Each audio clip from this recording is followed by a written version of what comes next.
శ్రీపాదరాజం శరణం ప్రపతి. మాఘమాసంలో పాయసం నైవేద్యంగా సమర్పించవలసి ఉంటుంది. మాఘమాసంలో దశమి, ఏకాదశి తిథులలో రావి చెట్టు దగ్గర దీపం ఉంచితే విష్ణువు అనుగ్రహం లభిస్తుంది. అలాగే దీపం ఉంచి విష్ణువును మనసారా పూజించాలి. మాఘమాసంలో వచ్చే పూర్ణిమ అత్యంత శ్రేష్టం. దానిని మాఘ పూర్ణిమ అంటారు. మాఘమాసంలో నదీ జలాలలో స్నానం ఆచరించడం వల్ల అత్యంత పుణ్యప్రదమైనదిగా చెప్పబడుతుంది మాఘ పురాణం. మాఘమాసంలో వచ్చే పండుగలు, పుణ్యదినాలు. సంకటహర చతుర్థి. మనం భాద్రపద మాసంలో వినాయక చవితి రోజు చేసే గణపతి పూజని సంకష్టహర చతుర్థి రోజున చేస్తారు. లోకపాలకుడైన శివుడు విఘ్నాధిపతిగా వినాయకుడిని చేశాడు. పూర్ణిమ తర్వాత బహుళంలో వచ్చే చతుర్థి అనగా 4వ రోజు సంకష్ట చతుర్థి అంటారు. ఇది మాఘమాసంలో వస్తుంది. ఆ రోజున స్నానాదుల అనంతరం గణపతిని సంకల్పంతో పూజా విధులు గావించినట్లయితే జీవితంలో ఎంతటి దుర్లభ కష్టములైనా ఎదుర్కొనే శక్తిని పొందుతారు. మాఘమాసంలో వచ్చే చతుర్థి రోజున గణపతిని ఈ స్తోత్రాన్ని చదువుతూ ఈ విధంగా ధ్యానం చేసుకోవాలి. ఓం గం గణపతయే నమః. నారద ఉవాచ ప్రణమ్య శిరసా దేవం గౌరీపుత్రం వినాయకం భక్తావాసం స్మరే నిత్య మాయుకామార్థసిద్ధయే. ప్రథమం వక్రతుండం చ ఏకదంతం ద్వితీయకం తృతీయం కృష్ణపింగాక్ష గజవక్రం చతుర్థకం లంబోదరం పంచమం చ షష్టం వికటమేవ చ సప్తమం విఘ్నరాజం చ ధూమ్రవర్ణం తదాష్టమం నవమం పాలచంద్రం చ దశమం తు వినాయకం ఏకాదశం గణపతిం ద్వాదశం తు గజాననం ద్వాదశైతాని నామాని త్రిసంధ్యం పఠే నరః న చ విఘ్నభయం తస్య సర్వసిద్ధికరం ప్రభో. విద్యార్థి లభతే విద్యాం ధనార్థి లభతే ధనం పుత్రార్థి లభతే పుత్రాన్ మోక్షార్థి లభతే గతిం. జపే గణపతి స్తోత్రం షడ్భిర్మాసై ఫలం లభేత్ సంవత్సరేణ సిద్ధించ లభతే నాత్ర సంశయః. అష్టభ్యో బ్రాహ్మణేభ్యశ్చ లిఖిత్వా సమర్పయేత్ తస్య విద్యా భవేత్ సర్వ గణేశస్య ప్రసాదతః. ఈ స్తోత్రం చదవటం వల్ల ఎంతటి క్లిష్ట సమస్యలను, ఇష్టకామ్యాదులు, మన సంకల్పాలు ఇచ్చి కోరికలు తీర్చే మహాగణనాథుడుగా ప్రసిద్ధి చెందాడు. పూజాది కార్యక్రమంలో విఘ్నేశ్వర పూజ లేకుండా కార్యక్రమాలు చేయకూడదు. మనకు అనాదిగా వస్తున్న ఆచారంగా ముందుగా గణనాయకుడిని పూజ చేయాలి. ఇది అనాదిగా వస్తున్న ఆచారం. విధిగా విఘ్నేశ్వర పూజ చేసి తర్వాత కార్యక్రమాలు ప్రారంభించవలసి ఉంటుంది.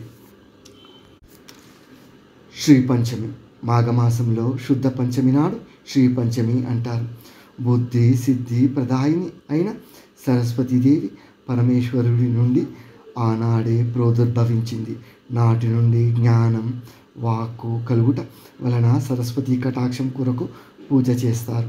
సరస్వతి ప్రసన్నత ఉంటే ఎంతటి వారికైనా ఆత్మజ్ఞాన సంపదతో వెలుగొందుతారు.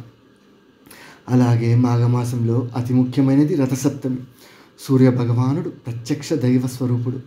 ఆయన కాంతి స్వరూపుడే కాకుండా ఆరోగ్య ప్రదాత. రథసప్తమి రోజున, మాఘసప్తమి రోజున సూర్యభగవానుని పూజించుట వలన ఆరోగ్యం, సంపదే కాకుండా సర్వకార్యములు నెరవేరుతాయని పురాణ ప్రసిద్ధి. ఆ రోజున జిల్లెడాకులు, రేగి ఆకులు, పండ్లతో తలపై నుంచుకొని స్నానం చేయాలి. అనంతరం పూజా కార్యక్రమంలో ఎర్రని రాగి పాత్రలో సూర్యుని ప్రతిమను ఎర్రని పూలతో పూజించి ఎర్రని వస్త్రాలతో కప్పి పూజ అనంతరం బ్రాహ్మణులకు దానం చేయాలి. క్షీరాన్నం లేదా చిమ్మిలిని చిక్కుడు ఆకులపై ఉంచి బ్రాహ్మణులకు దానం ఇవ్వాలి. సూర్యోపాసన అత్యంత శ్రేష్టమైనది.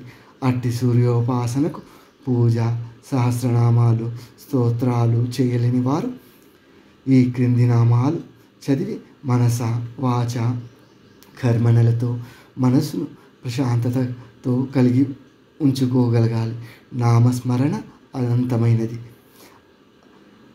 ఆ నామస్మరణ ఏమిటంటే ఓం మిత్రాయ నమః, ఓం రవయే నమః, ఓం సూర్యాయ నమః, ఓం భానవే నమః, ఓం ఖగాయ నమః, ఓం పూష్ణే నమః, ఓం హిరణ్యగర్భాయ నమః, ఓం మరీచినే నమః, ఓం ఆదిత్యాయ నమః, ఓం ఆర్ఘ్యాయ నమః, ఓం సవిత్రే నమః, ఓం భాస్కరాయ నమః, ఓం శ్రీ సూర్యనారాయణాయ నమః అని నామస్మరణ చేసుకోవాలి.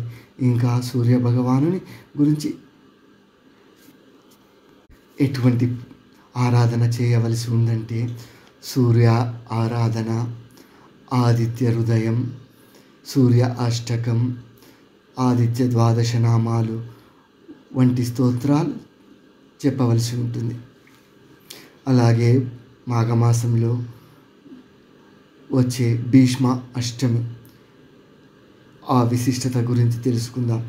కురుకుల వృద్ధశ్రేష్ఠుడు స్వచ్ఛంద మరణశక్తి సంపన్నుడైన భీష్ముడు కురుక్షేత్ర సంగ్రామంలో ఆయుధం పట్టను అన్న జగన్నాథుని భక్తి సాధనతో ఆయుధం పట్టించి శ్రీకృష్ణ భగవానుని అనుగ్రహం వలన అష్టమి నాడు అంపశయ్య నుండి మరణం పొందారు. అలాగే భీష్మ ఏకాదశి జాతస్య మరణం ధ్రువం అన్నట్లుగా చక్రవర్తి అయినా సామాన్య మానవుడైనా ఈ పుడమి మీద పుట్టినవాడు ఏదో ఒక రోజున గిట్టక మానడు. కురు వంశానికి మాణిక్యం లాంటి తేజస్సు గల భీష్ముడు మరణించిన మరునాడే వచ్చే ఏకాదశి పుణ్యప్రదమైన రోజుగా భావించి ఉపవాస దీక్షతో భీష్ముడు ధర్మరాజుకి ఉపదేశించిన విష్ణు సహస్రనామాన్ని పారాయణ చేసి యథాశక్తితో బ్రాహ్మణులకు దాన ధర్మాలు చేస్తారు. ఇలా చేయడం వలన అనంత శక్తి ఫలం కలుగుతుందని పెద్దలు చెబుతారు. అలాగే మాఘ పూర్ణిమ రోజున జగన్మాతకు ఇష్టకరమైన రోజు. నెల రోజులు స్నానం చేయని వారు పూర్ణిమ నాడు స్నానం చేసి తమకు ఇష్టదేవతలకు శివకేశవులలో ఎవరిని పూజించినా విశేష ఫలితం ఉంటుంది. దేవి పూజతో అమ్మ అనుగ్రహం పొందటం ఇంకా శుభప్రదంగా ఉంటుంది. దైవ సాధనతో గమ్యం జరుగుతుందని తెలుసుకోదగ్గ విషయం. అలాగే మాఘమాసంలో బహుళ పాడ్యమి రోజు శ్రీ నృసింహ సరస్వతి స్వామి వారు అంతర్ధానం చెందిన రోజు. మాఘమాసంలో వచ్చే మరొక విశిష్టత మహాశివరాత్రి. సంవత్సరం మొత్తం మీద మాఘమాసంలో అమావాస్య ముందు వచ్చే చతుర్థిని మహాశివరాత్రి పుణ్యప్రదమైన రోజుగా భావిస్తారు. అమావాస్య ముందుగా వచ్చే చతుర్థి రోజున శివునికి ప్రీతికరమగుట వల్ల మహాశివరాత్రి అని అభిషేకములు చేస్తారు.